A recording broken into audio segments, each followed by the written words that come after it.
అయితే retest reversal ఉండాలి, లేకపోతే బ్రేక్ డౌన్ కన్ఫర్మేషన్ అయినా బ్రేక్అవుట్ కన్ఫర్మేషన్ అయినా ఉండాలి రెసిస్టెన్స్ దగ్గర. అలా ఉంటే ఓకే, అలా లేకపోతే అవాయిడ్ చేయాలి.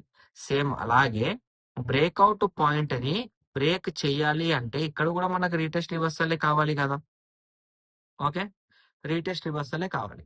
ఇప్పుడు ఈ రీటెస్ట్ రివర్సల్ లో మనకు ఇంపార్టెంట్ ఏంటి అంటే సింపుల్ గ్రీన్ క్యాండిల్ ఫామ్ అయిన తర్వాత దాని పక్కనే ఎగ్జాక్ట్ దాని పక్కనే మనకు రెడ్ క్యాండిల్ అనేది ఫామ్ కావాలి.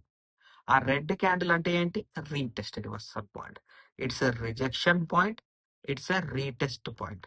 అండ్ ఎప్పుడైనా మీరు ఫోకస్ చేయాల్సింది ఏంటి అంటే మార్కెట్ లో మినిమం గ్యాప్ డౌన్ అయిన తర్వాత 10:30-11 కి ట్రేడ్ చేసే బెస్ట్. దానికి ముందర ట్రేడ్ చేయొద్దు. వాలటైలిటీ అనేది మార్కెట్ లో ఎక్కువ అంటే ఎక్కువ ఉంటుంది. సరేనా? ఓకే, ఇప్పుడు ఇక్కడ మీరు అబ్జర్వ్ చేసుకున్నట్లయితే ఇలా రీటెస్ట్ రిజెక్షన్ రీటెస్ట్ ఉంటే మనం బయింగ్ చేయాలి, సెల్లింగ్ చేయాలి. ఇలా లేకపోతే మనం మార్కెట్ అవాయిడ్ చేయాలి. సెకండ్, ఇన్ బిట్వీన్ ట్రేడ్లు ఎక్కడైనా ఉంటే మనం అవాయిడ్ చేయాలి. ఓకేనా? And breakout, always a breakout, break down